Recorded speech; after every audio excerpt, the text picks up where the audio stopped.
Dios les bendiga, queridos hermanos. Muchas gracias a aquellas personas que se están conectando y que se han conectado.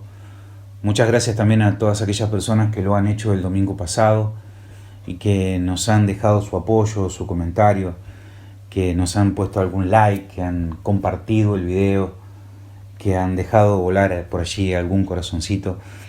Muchas gracias, gracias por la interacción, porque en verdad me animan muchísimo. Ustedes no saben lo difícil que es hablarle al lente de una cámara sin ver rostros detrás. Estuve ensayando muchas formas, incluso había hecho una lámina, había impreso una lámina con un auditorio, con personas, y le había hecho un agujerito para ponerlo en la cámara y poder tener la sensación que estaba acompañado en la enseñanza. Pero bueno, no resultó, no hay forma que usted pueda ser reemplazado. Pero bueno, damos gracias a Dios por estas herramientas digitales que nos ha dado, que podemos seguir predicando, podemos seguir enseñando. Gracias a Dios, porque veo también el esfuerzo de muchos pastores, quizás su pastor o su líder, aquellos que están trabajando a través del Zoom con los grupos. Hermanos, están haciendo un gran trabajo. Oremos por ellos y oremos también por el compromiso de los hermanos. Usted recuerde que cuando una persona está haciendo algo como esto, ha tenido mucho tiempo de preparación, prepararse, y usted lo debe apreciar como creyente, ¿no? De poder participar en las oraciones. Como también hoy pensábamos en participar de la Cena del Señor, un día como hoy, un domingo como este, nosotros estamos reunidos en nuestra iglesia participando del pan y participando de la copa, y es algo que no podemos hacer. Pero anhelamos en nuestros corazones volver a nuestra iglesia para poder participar en la comunión. Y sé que el Señor lo permitirá, y anhelamos, y habrá tanto gozo, tanta alegría por estar ese día juntos, ¿no? Participando de la copa y participando del pan en la Santa Cena. Es mi oración, es mi anhelo, y yo sé que el suyo también, y pronto llegará. Mientras tanto, lo haremos de esta manera, y yo he querido compartir en esta tarde con ustedes un aspecto del carácter de Dios, un atributo del carácter de Dios que está muy ligado con el Evangelio. Y este atributo es la ira de Dios. Y usted me dirá, bueno, la ira de Dios no es un tema ni muy predicado, ni muy enseñado, ni muy conocido, no tiene buena fama, no es muy difundido. Conocemos más acerca del amor de Dios. Y es más, estuve tratando de buscar una canción que hablara de la ira de Dios, y no encontré. Encontré una que habla de la gloria de Dios, pero no de la ira de Dios. Muchas que hablan del amor de Dios, de la misericordia de Dios, pero no de la ira de Dios. Incluso estuve tratando de buscar alguna iglesia que se llame algo así como: esta es la iglesia del derramamiento de su ira, pero no encontré ninguna iglesia que se llamara así. Yo no sé si usted conoce alguna o si participa en alguna de ellas. Por favor, le ruego que deje sus comentarios debajo, porque yo no pude encontrar ninguna de ellas. Y todo lo que conocemos acerca de Dios, casi todo se centra en su carácter, en el carácter de su bondad, de su misericordia, de su amor, de su fidelidad. Y algunos pueden llegar a pensar que es más importante el amor de Dios que la ira de Dios, y no es así, porque Dios no se divide en partes. No es que Dios es un 33% amor, un 33% justicia y un 33% misericordia, no. Dios es 100% amor y es 100% ira. Dios muestra en armonía sus perfecciones. Dios no tiene partes. Dios no tiene parte. Esencialmente, todo Dios es amor, todo Dios es ira. Y cuando nosotros comprendemos mal la ira, entonces comprendemos mal el Evangelio. El Evangelio. Bueno, algunos piensan, el Evangelio es algo que conocemos. Y es fácil responder que es el Evangelio. Claro, porque el Evangelio significa buenas noticias de salvación. El problema es cuando nosotros preguntamos, ¿salvación de qué? Nos encontramos con un montón de distintas respuestas.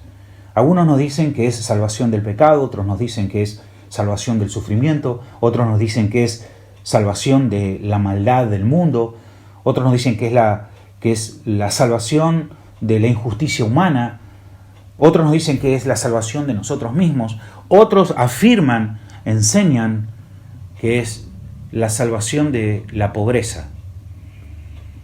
Pero no. Cristo no vino a salvarnos de ninguna de esas cosas. Cristo no vino a salvarnos de la pobreza. Cristo vino a salvarnos de la condenación eterna, del juicio divino. Cristo vino a salvarnos de la ira de Dios. Y es sobre esto de lo que quiero hablar. Y porque escuchamos mucho y muy poco acerca de su ira.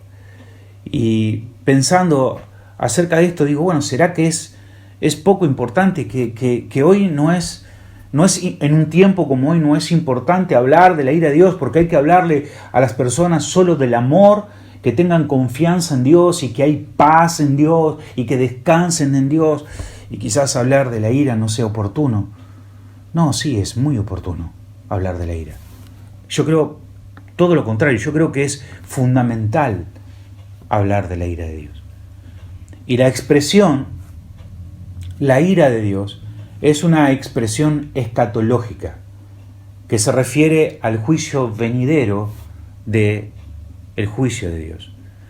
Muchos sostienen y dicen que en realidad esta palabra juicio de Dios no es algo literal en las Escrituras.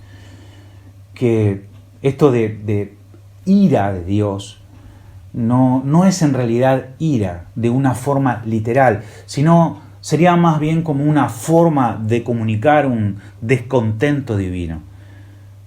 Pero cuando nosotros abrimos nuestras Biblias, cuando nosotros leemos nuestras Biblias y vamos a un pasaje como el de Primera de Tesalonicenses, donde Pablo está comunicándole a su audiencia claramente acerca de la ira de Dios, en el versículo 9 nos encontramos un versículo que dice: porque ellos mismos cuentan de nosotros la manera en que nos recibisteis y cómo os convertisteis de los ídolos a Dios para recibir al Dios vivo y verdadero y esperar de los cielos a su Hijo, al cual resucitó de los muertos, a Jesús, quien nos libra de la ira venidera. Cristo nos libra de la ira venidera. Y la única forma de escapar de esta ira es por medio de la conversión, por el arrepentimiento de nuestros pecados, por poner nuestra fe en el Señor Jesucristo, por correr a Él, por abrazarnos a Él. Y esto, hermanos, esto no es simplemente un concepto de enojo a lo que se refiere el apóstol Pablo. Es algo real, es algo escatológico, algo que era fundamental para el consuelo de los que estaban pasando tribulaciones allí en Tesalónica, como una advertencia clara y directa para los pecadores. Yo creo que a menos comprensión de la ira de Dios, habrá menos temor de la persona de Dios. Tú seguramente, como yo, te preguntaste, ¿cómo es que hay tanto poco temor de Dios? ¿Cómo es que las personas pecan de forma que de ninguna manera muestran ni siquiera un mínimo temor hacia la persona de Dios? ¿Sabes por qué? Porque se ha enseñado poco acerca de la ira de Dios, y creo que eso ha traído una falta de comprensión acerca de qué hemos sido salvados. Y mira, Moisés en el Salmo 90, en el versículo 11, él se refiere a la ira de Dios y dice: ¿quién conoce el poder de tu ira? Y tu indignación según debe ser temido. Obviamente la pregunta es retórica. ¿Quién conoce el poder de tu ira y tu indignación según debe ser temido? Nadie, absolutamente nadie. Nadie conoce el poder de tu ira. Por lo tanto, nadie te teme, Dios, de la forma adecuada. Ve, hay una relación estrecha entre conocer el poder de su ira y el temor a Dios.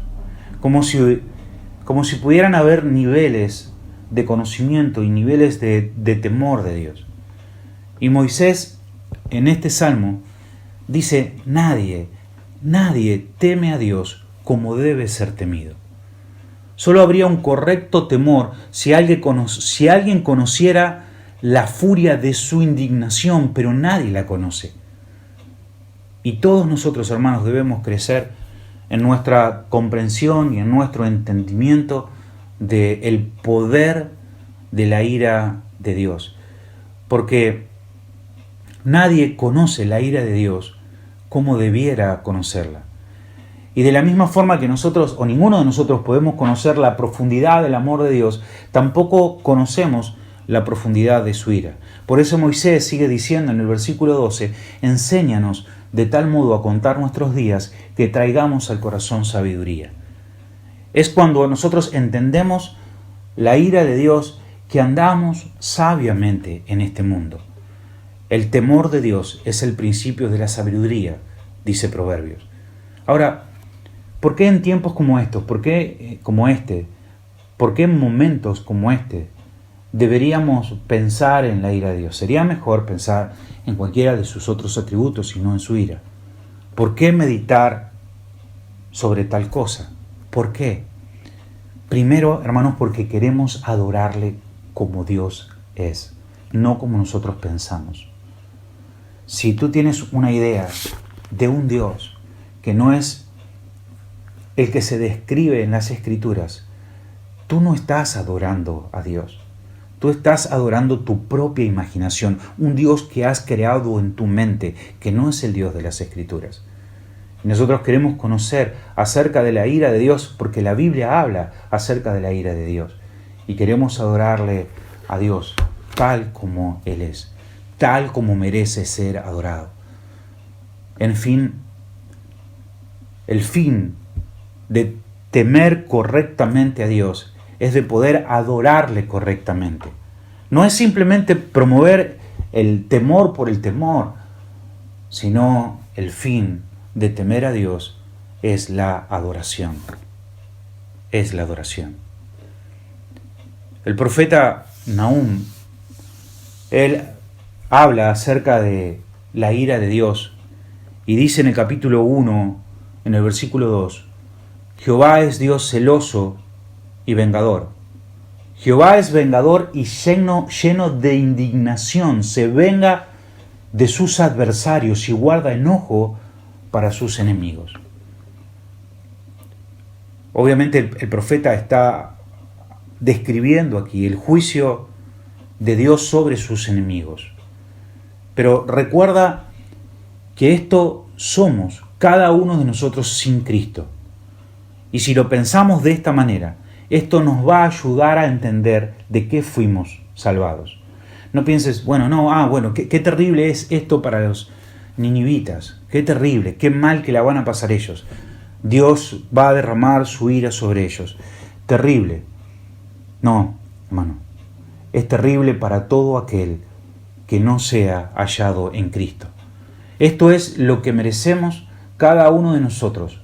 Cada persona merece esto, porque todo aquel que no está en Cristo es enemigo de Dios. Y en el versículo 6, Nahum dice, ¿quién permanecerá delante de su ira? Parece ser que los autores no encuentran cómo expresar la ira de Dios, no encuentran palabras. Y Nahum vuelve a hacer una pregunta retórica. Una pregunta retórica es una pregunta que no necesita ser respondida, porque cuando él dice, ¿quién permanecerá delante de su ira?, la respuesta es nadie. Y dice, ¿y quién quedará en pie en el ardor de su enojo? Nadie. Su ira se derrama como fuego, y por él se hienden las peñas. La ira de Dios no solamente es una ira poderosa, una ira implacable, sino que también es una ira infinita, una ira que no termina, una ira que no se apaga, una ira que no merma. Es terrible esto. La ira que Dios expresa a sus enemigos es una ira que nunca cambia, que nunca mengua. No es como una tormenta. Algunos piensan, será como una tormenta. Después de una tormenta siempre sale el sol. Yo quiero decirte que cuando comience esta tormenta, cuando la ira de Dios sea derramada, el sol en esta tormenta no saldrá jamás. No habrá un ocaso de esta tormenta. La ira de Dios no merma, no cambia, no es mudada. Es una ira infinitamente eterna. ¿Recuerdas lo que el Señor nos dijo en Lucas, en el capítulo 12, el versículo 5? Dice, pero os enseñaré a quién debéis temer. Temed a aquel que después de haber quitado la vida, tiene poder de echar en el infierno. Sí, os digo, a este temed. Hermanos, aquella persona que no quiere escuchar sobre la ira de Dios es alguien que no quiere escuchar acerca del Evangelio. Aquel que no quiere predicar acerca de la ira de Dios es una persona que no predica el Evangelio, porque la ira de Dios es lo que provoca el temor en el corazón del perdido y lo hace escapar de esa ira hacia los brazos del Salvador. El entender que necesitamos ser salvos de la ira de Dios es lo que inicia nuestra experiencia de salvación. Cuando una persona escucha acerca de la ira de Dios, entonces huye, entonces se arrepiente y cree en Dios para su salvación. Así que el primer aspecto de esta ira es que provoca temor y es un temor para arrepentimiento. Alguien pudiera decirme, bueno, mire, no es el Evangelio que yo conozco, ni siquiera es el Cristo que está en mi iglesia. Y es que yo quiero decirte que yo no te estoy hablando del Cristo de la iglesia de Sión. Yo te estoy hablando del Cristo de las Escrituras. Claro que es posible que aún en una iglesia adoran a un Cristo que no es Cristo. Y esto es posible porque lo vemos en el libro de Apocalipsis, en el capítulo 3, cuando el Señor le habla a la Odisea, que era una iglesia que estaba celebrando a Cristo a puertas cerradas y Cristo estaba afuera. Apocalipsis 3:20. Este versículo no habla, no es un versículo evangelístico, diciendo que Dios está afuera golpeando la puerta de tu corazón. No. Habla de una iglesia que había entrado en apostasía. Era una iglesia que pensaba que estaba adorando a Cristo, pero Cristo estaba fuera de la iglesia. Y es verdad, hay personas que pueden, o hay iglesias que pueden hoy creer que están adorando al Cristo, a un Cristo, pero no es al Cristo, al verdadero Jesucristo, el Cristo de las Escrituras. Ahora, yo escucho que hay algunas personas que dicen, no, pero usted no entiende porque hay un cambio. Hay un cambio. Nosotros adoramos a un Dios distinto porque no es el Dios del Antiguo Testamento. Yo quiero decirte que Dios no cambia. Dios no cambia. Ni tampoco hay diferentes opiniones dentro de los miembros de la Trinidad. No. Dios está airado tanto en el Antiguo como en el Nuevo Testamento. A igual, de la misma manera. Hay quienes dicen que el Dios del Antiguo Testamento era sanguinario y lleno de ira y de odio, pero ahora Cristo es distinto. Te recuerdo, Malaquías 3:6, porque yo Jehová no cambio, yo Jehová no cambio, por esto, hijos de Jacob, no habéis sido consumidos. Dios no cambia, Dios no cambia. Si te pones a leer tu Biblia, te darás cuenta que Jesucristo habla más del infierno que todos los profetas del Antiguo Testamento. ¿Y sabes cuál fue el primer mensaje que se escuchó en los tiempos del Señor Jesucristo de bocas de Juan el Bautista? ¿Qué fue lo que dijo él? Mateo 3:7. Generación de víboras, ¿quién os enseñó a huir de la ira venidera? Yo a veces entiendo que consuela cuando una persona habla acerca del amor, de la paciencia, del cuidado de Dios. Pero cuando nosotros pensamos en la ira, y vamos a ver esto más adelante, esto trae santificación a nosotros como creyentes, y trae temor en el corazón del inconverso para arrepentimiento.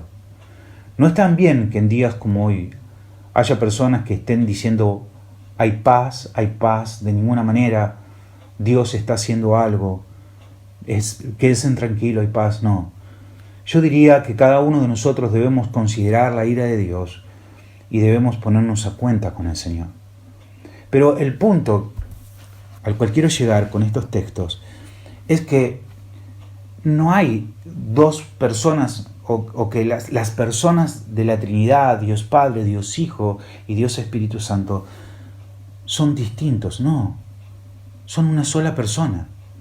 Dios es inmutable, Dios no cambia. De hecho, no vemos la manifestación de la ira de Dios en el Antiguo Testamento. Recién vemos esa manifestación a partir del capítulo 20 de Apocalipsis, cuando describe el gran trono blanco y allí donde Dios echa a Satanás y a los incrédulos al lago de fuego.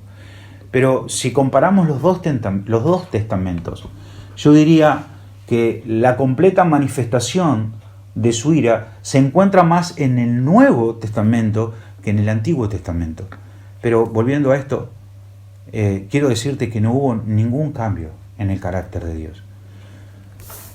Hay quienes enseñan que el aspecto del juicio corresponde al Padre y no al Hijo. Y vuelvo a decir que imaginarte algo que no dice las Escrituras es una terrible idolatría. Padre, Hijo y Espíritu Santo son un mismo ser, con los mismos atributos, con las mismas perfecciones. No puede haber ninguna diferencia entre lo que es Jesús en esencia, el Padre y el Espíritu Santo. ¿Por qué? Porque son uno, son el mismo ser. Y esto es fundamental para la fe cristiana, que Dios existe en tres personas, Padre, Hijo y Espíritu Santo. Y es un error pensar que en la salvación Jesucristo está aplacando la ira de su Padre y pensar que solo el Padre estaba airado por tu pecado y no el Hijo y no el Espíritu Santo. Jesucristo estaba tan airado por tu pecado como el Padre, porque son el mismo Dios. Algunas personas piensan, bueno, no, sí lo entiendo del Padre, pero no lo entiendo del Espíritu Santo. El Espíritu Santo no está enojado, no está airado contra mi pecado. Sí, porque el Espíritu Santo es Dios y adoramos a un solo Dios en tres personas. Y esto es fundamental, esto es importante. Pensar que Jesucristo y el Padre tienen la misma esencia, la misma naturaleza. Si leemos que el Padre está airado con el pecador todos los días, entonces Jesucristo está airado también contra el pecador todos los días, porque Jesucristo es Dios. Y si esto no es verdad, entonces Jesucristo no es Dios. Si el Padre es algo que el Hijo no es, entonces Jesucristo no es Dios. Y nosotros somos testigos de Jehová, no somos creyentes. Pensar esto, hermanos, pensar de que Jesucristo está lleno de amor y que Dios está lleno de ira y que sienten cosas distintas y que piensan cosas distintas, eso es una herejía, no es un detalle, no es algo periférico. Si afirmamos que el Padre está lleno de ira y el Hijo está lleno de amor, entonces estamos negando la Trinidad, hemos negado la fe. Estamos poniendo un miembro de la Trinidad en disputa con otro miembro de la Trinidad. Y el plan de salvación fue un plan desde la eternidad, pensado por el Padre, el Hijo y el Espíritu Santo, completamente de acuerdo. Y no es saludable pensar que Dios quiere matarnos y que Jesucristo quiere amarnos. El Padre amó al mundo. Y Jesucristo está airado contra los pecadores al igual que el Padre. Cuando el gran día venga, cuando el día del terror, cuando la ira de Dios sea derramada sobre la humanidad, recuerden todo aquello que fue proclamado y fue profetizado en el Antiguo Testamento. Llegará el día en que Dios derramará esa ira de la cual describe Nahum Y luego llegamos nosotros al capítulo 6 de Apocalipsis, donde ese día llega y llega la tribulación y se desata esa tribulación. Y el capítulo 6 nos hace referencia de qué pasará en aquel día. Capítulo 6, el versículo 15 dice, ¿qué ocurrirá? Dice, y los reyes de la tierra, y los grandes, los ricos, los capitanes, los poderosos, y todos los siervos y todo libre, se escondieron en las cuevas y entre las peñas de los montes. Ahora el versículo 16 dice, y decía a los montes y a las peñas, caed sobre nosotros y escondednos del rostro de aquel que está sentado sobre el trono y de la ira del Cordero. ¿De la ira de quién? De la ira del Cordero. El Salmo 2, el versículo 12, dice, honrad al Hijo, para que no se enoje y perezcáis en el camino, pues se inflama de pronto su ira. Bienaventurados todos los que en Él confían. Hermanos, no debemos imaginar que el Hijo es diferente al Padre. Y el saber también de que todo hombre nace bajo la ira de Dios, y cada uno de ellos la merece. Salmo 7, versículo 11 dice, Dios es justo y está airado contra el impío todos los días. Romanos 1:18 dice, porque la ira de Dios se revela desde el cielo contra toda impiedad e injusticia de los hombres que detienen con injusticia la verdad. La ira de Dios se revela desde el cielo contra toda impiedad e injusticia de los hombres que detienen con injusticia la verdad. Y para que nosotros podamos imaginarnos esa ira de Dios, la Biblia nos proporciona una ilustración. Y nos dice que es como una copa inmensa. Algo que no puede ser mensurado, ¿no? Una copa. Y dice que esa copa gigante se está llenando con la ira de Dios. Con cada pecado, con cada transgresión de cada persona, cada pecado está llenando esa copa de ira. Esa copa que Dios está reservando para el día del juicio. Y con cada pecado, con cada injusticia, esa copa se llena aún más y aún más de ira. Imagina cuánta ira hay en esa copa. Si el hombre está pecando constantemente, cada segundo, cada pecado que el hombre cometió durante toda su vida, todas las vidas de la humanidad, están llenando de ira esa copa. Imagina que esa ira va a ser derramada sobre cada uno de ellos porque merecen la justa ira de Dios. Imagina la profundidad de su ira y piensa que cada persona que no cree en Jesucristo recibirá de esa ira. Juan 3:16 dice, el que cree en el Hijo tiene vida eterna, pero el que rehúsa creer en el Hijo no verá la vida, sino que la ira de Dios está sobre él. Y esto, hermanos, es muy importante, porque nos revela que cada ser humano nace bajo la ira de Dios, y a menos que sea salvado de esa ira va a venir sobre él, va a recibir esa ira. Ahora, ¿por qué incomoda tanto hablar de la ira de Dios? ¿Por qué las personas se sienten incómodas cuando hablamos de esto? ¿Por qué es tan poco popular hablar de este tema? ¿Por qué las personas evitan pensar acerca de la ira de Dios? Y es que yo creo que tenemos una incorrecta percepción de lo que significa la ira de Dios. Que de acuerdo a lo que nosotros entendemos parece algo exagerado. Que el concepto de la ira de Dios parece una exageración. O sea, que cuando pensamos que una persona va a recibir fuego o ira por toda la eternidad porque pecó, nos da la sensación de injusticia, nos da la sensación de exageración. Porque nuestro concepto de justicia es deficiente. no comprendemos lo que es justo. Es por eso que cuando hablamos de la elección de Dios, que Dios es el que escoge antes de la fundación del mundo, que no depende del que quiere ni del que corre, sino de Dios, que Dios determinó vasos de misericordia a los cuales iba a salvar y vasos de ira preparados para destrucción.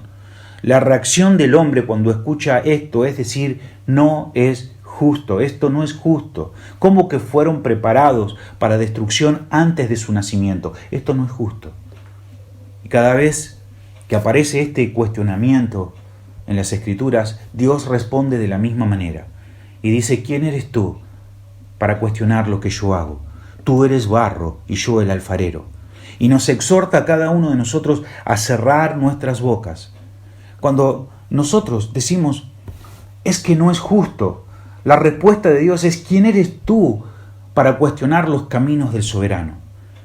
Cada vez que Dios habla de su ira y habla de su juicio, Él mismo los llama justos. Mira lo que dice Romanos 2:5. Pero por tu dureza y por tu corazón no arrepentido, atesoras para ti mismo ira para el día de la ira y de la revelación del justo juicio de Dios. Dios habla de su juicio y de su ira como algo justo y como algo correcto. La ira de Dios, hermanos, debe provocar arrepentimiento en aquellos que son enemigos de Dios, que están lejos de Dios.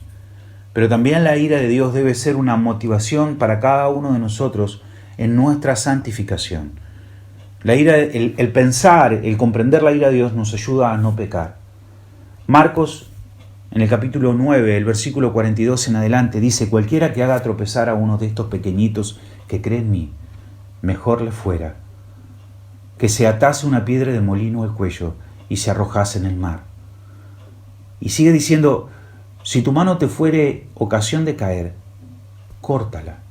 Mejor te es entrar en la vida manco que teniendo dos manos ir al infierno, al fuego que no puede ser apagado, donde el gusano de ellos no muere y el fuego nunca se apaga.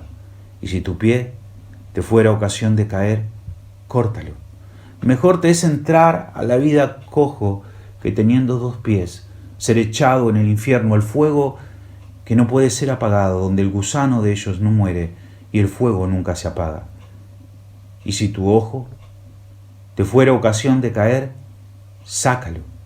Mejor te es entrar en el reino de Dios con un ojo, que teniendo dos ojos ser echado al infierno, donde el gusano de ellos no muere y el fuego nunca se apaga. La ira de Dios, el pensar en la ira de Dios, ayuda en nuestra santificación. La ira de Dios y el pecar están profundamente conectados, están íntimamente relacionados. Si piensas correctamente en la ira, esto te va a ayudar a no pecar. Y claro que esto está conectado con el Evangelio. Claro que sí. Debemos predicar el Evangelio. Y no debemos capacitar a las personas para que huyan de la ira de Dios. No. Debemos confrontarlos con la ira de Dios para que ellos procedan a arrepentimiento. Escucho constantemente decir, como dije antes, Dios es bueno. Dios es bueno. Nunca Dios haría mal a ninguna persona. No, haya paz. Dios no tiene nada que ver con lo que está ocurriendo. No, sí, Dios está en su trono. Dios es soberano. Dios controla todas las cosas. Dios es amor, pero Dios también es fuego consumidor. Y el mensaje de hoy es, vuélvete, arrepiéntete de tus caminos. Vas hacia una muerte segura, terrible y sin final. Y en estos momentos Dios ordena a todo hombre a arrepentirse y a creer. Hoy es el día de salvación. Debes huir de la ira venidera. Huye a la ciudad de refugio. Huye a Cristo, nuestro Señor. Huye a Él. Arrepiéntete. Date por vencido, deja de luchar contra Dios, deja de buscar la salvación por tus propias obras, abandona tus esfuerzos y cae sobre Cristo. Eso es salvación. Salvación es decir, nada traigo en mis manos, simplemente me aferro a la cruz de Cristo. Y cuando esta semilla, la semilla del verdadero evangelio, crece dentro de tu corazón, crece. Cuando esta semilla deliciosa está basada y fundada sobre la obra y el mérito perfecto de Jesucristo, entonces tu posición delante de Él es de confianza, sabiendo que todos tus pecados han sido perdonados y pagados por la sangre de Cristo y que has sido justificado en Cristo. A los que están sin Cristo, ven a Él con nada en tus manos. Es hora de que te des por vencido y corras a Él. Huye de la ira venidera. Corre a Cristo.